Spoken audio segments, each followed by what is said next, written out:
Okay, Assalamualaikum semua. Saya dapat banyak persoalan di Twitter berkenaan dengan posting saya berkaitan dengan halitosis. Jadi halitosis ni adalah nafas berbau busuk. Okay? Sama ada disedari oleh pesakit itu sendiri ataupun mungkin juga disedari oleh mereka yang berdekatan dengan pesakit tersebut. Jadi untuk memudahkan faham, saya bahagikan kepada 3 kategori. Kategori yang pertama adalah kanak-kanak. Okay? Biasanya kanak-kanak yang nafasnya berbau busuk, jika disertai dengan hingus hijau yang keluar daripada hidung, biasanya biasanya disebabkan oleh benda asing yang dimasukkan ke dalam mulut, sama ada secara sengaja atau tidak sengaja. Jadi dalam situasi ini mudah saja bawa berjumpa dengan pakar ENT, akan dikeluarkan benda asing tersebut ataupun foreign body. InsyaAllah masalah itu akan selesai. Kadang-kadang kanak-kanak ni dia masukkan kedua-dua belah. Jadi mungkin kedua-dua belah sekali lah yang berbau busuk. Okay. Jadi tips untuk doktor ialah a unilateral foul smelling discharge from children is foreign body until proven otherwise. Itu kategori yang pertama. Kategori yang kedua adalah nafas berbau busuk yang biasanya daripada mulut. Yang ini adalah kategori di mana biasanya kebersihan mulut tidak memuaskan lah. Okay?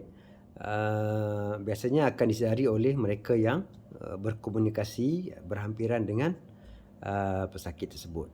Jadi jika masalah ini solusinya adalah perlu berjumpa dengan doktor gigi, melakukan pembersihan mulut dan memastikan penjagaan kesihatan mulut itu pada tahap yang baik, patuhi nasihat doktor gigi. InsyaAllah masalah ini akan selesai. Dan kategori yang ketiga adalah kategori di mana nafas itu berbau busuk yang luar biasa. Bukan busuk macam busuk mulut tak gosok gigi tu. Okay? Jauh lebih busuk daripada situ. Sama ada pesakit sahaja yang sedar ataupun bau itu disedari oleh orang yang berhampiran. Biasanya masalah ini berpunca daripada penyakit-penyakit tertentu. Antaranya mungkin terdapat jangkitan kulat pada sinus ataupun rongga hidung yang menghasilkan bau busuk tersebut lah, seperti yang saya kongsikan dalam Twitter saya baru-baru ni. Biasanya ini memerlukan lebih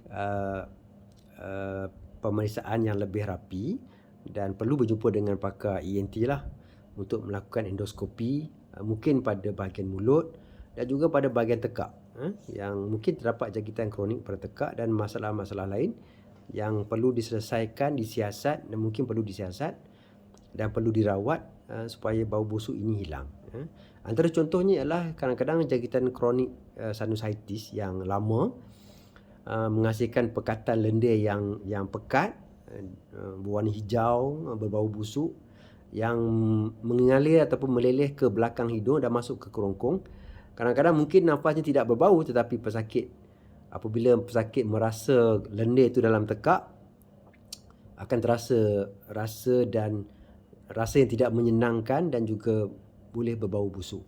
Jadi inilah kategori keadaan yang biasanya kita hadapi di klinik ENT yang menyebabkan pesakit datang dengan komplain nafasnya berbau busuk, ataupun kadang-kadang mereka menelan, mereka ada merasa sesuatu yang berbau busuk. Jadi ketiga keadaan ini perlu dirawat, perlu dilihat oleh doktor dalam kategori yang saya sebutkan tadi, sama ada doktor gigi atau yang berkaitan dengan kebersihan gigi dan gusi, ataupun doktor pakar ENT lah untuk melihat hidung dan tekak, untuk mencari punca kenapa nafas yang busuk dihasilkan. Saya harap itu dapat membantu menjawab banyak persoalan yang dikemukakan oleh netizen di Twitter saya. Okay, terima kasih.